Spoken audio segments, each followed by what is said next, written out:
Hello दोस्तों, सफ़र कहानियों में आप लोगों का स्वागत है।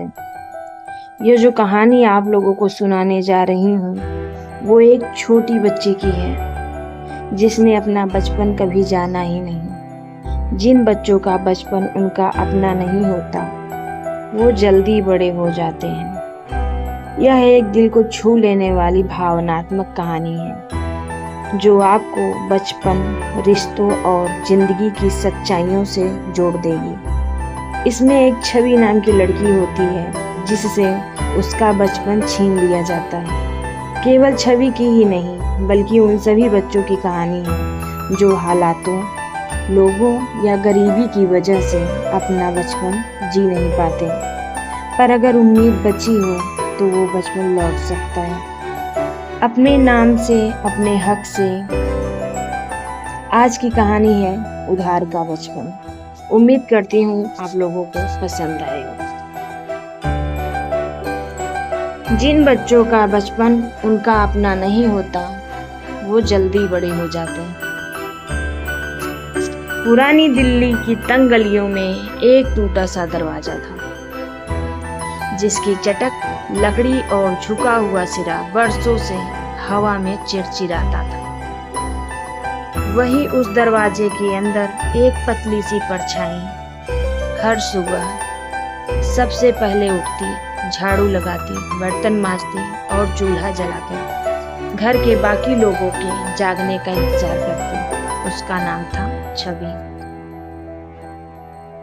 उम्र मुश्किल से 13 साल, लेकिन आंखों में वैसी समझदारी थी जो शायद किसी 40 साल की औरत में भी न हो।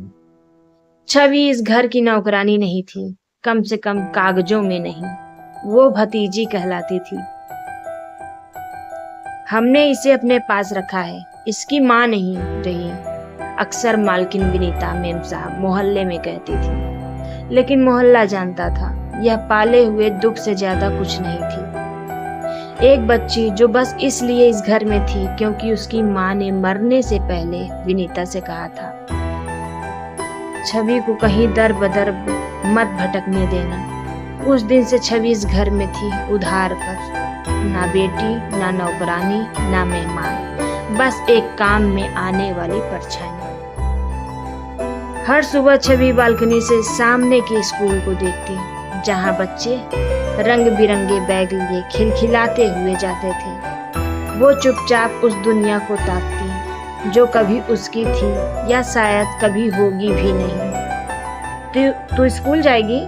विनीता ने एक बार कहा था। फिर हमारे बर्तन कौन धोएगा?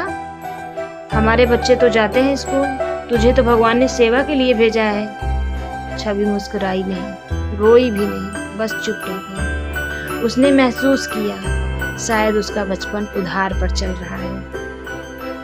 एक दिन मोहल्ले में रहने वाली सान्या, जो उसी स्कूल में पढ़ती थी, छवि के पास आई। तू क्यों नहीं आती स्कूल? सान्या ने पूछा।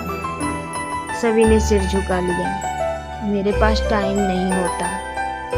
सान्या ने कुछ नहीं कहा, पर अगले दिन वो एक पुरानी किताब लेकर आई। ले, पढ़ ले इसे, मेरे पास तो 2 हैं।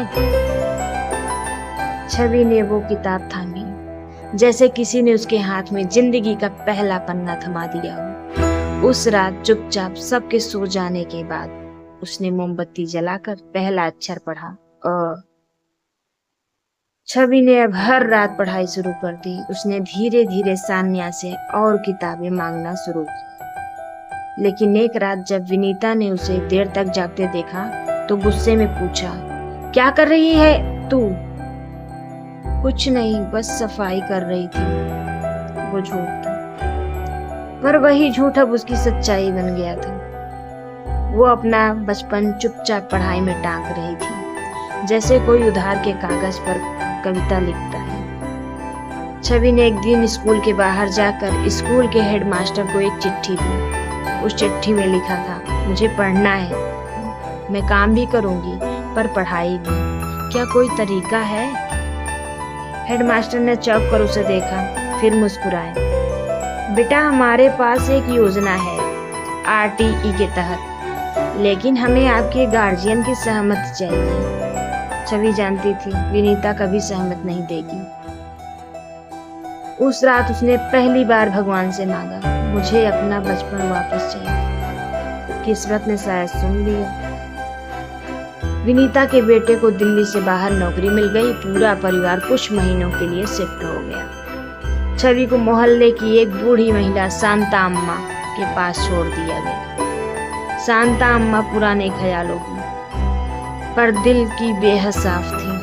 जब उन्हें छवि की कहानी पता चली तो उन्होंने कहा, बच्ची, अब तेरा मालिक भगवान है, पढ़, खूब पढ़, मैं देखूंगी घर का काम।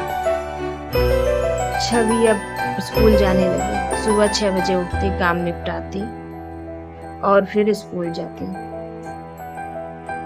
6 महीने में वो 5वीं कक्षा की किताबें पढ़ने लगी। शांता अम्मा कहती, तू तो बहुत तेज है, भगवान तुझे बहुत ऊपर ले जाएगा। छवि बस मुस्कुराती। अब उसकी मुस्कान उधार की नहीं थी। 6 महीने बाद विनीता और उनका परिवार लौट आया। छवि अब स्कूल जाने लगी थी और शांता अम्मा उसकी रक्षा में दीवार बन चुकी थी। तू फिर से काम पर लग जा, ये स्कूल वूल सब नाटक बंद कर, विनीता चिल्लाई। शांता अम्मा बोली, अब ये बच्ची तुम्हारी नहीं रही, इसकी पढ़ाई अब भगवान के नाम की सेवा है। विनीता हारी। समाज भी अब छवि के साथ खड़ा था। छवि अब उधार की बच्ची नहीं थी। समय बीता। छवि ने 10वीं पास की, फिर 12वीं, फिर बीएड किया। आज वो उसी स्कूल में टीचर बन चुकी थी जहाँ कभी वो बाहर से झांकती थी।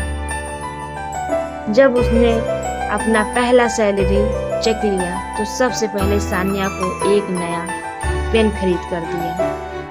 फिर शांता अम्मा की दवाइयों का खर्च उठाया और फिर एक शाम उसी पुराने दरवाजे के सामने खड़ी हुई जहां उसका बचपन कभी कैद था। वो दरवाजा अब भी चिड़चिड़ाता था, लेकिन छवि की आंखें अब शांत थी।